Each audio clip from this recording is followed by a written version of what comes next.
في مجموعة تعديلات جديدة عملتها الفيفا على قوانين كرة القدم إن شاء الله تتطبق من الموسم القادم. طبعا دي هتريحنا كتير جدا في الدوري المصري. أولها مثلا قوانين التسلل، يعني اللاعب عشان يتحسب الهدف بتاعه تسلل لازم يكون اللاعب متسلل بجسمه كله، يعني اللاعب يكون جسمه كله بعد خط التسلل، مفيش حاجة اسمها بقى متسلل بكتفه ومتسلل برجله ومتسلل بودنه.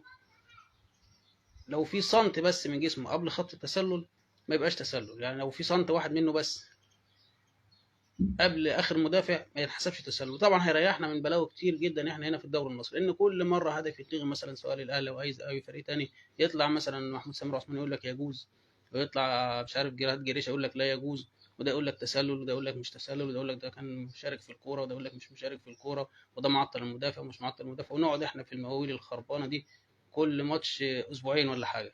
طبعا ده هيريحنا من بلاوي كتير. طبعا التعديل الثاني اللي هو الوقت الفعلي للعب، يعني لازم اللعيبه تلعب 90 دقيقه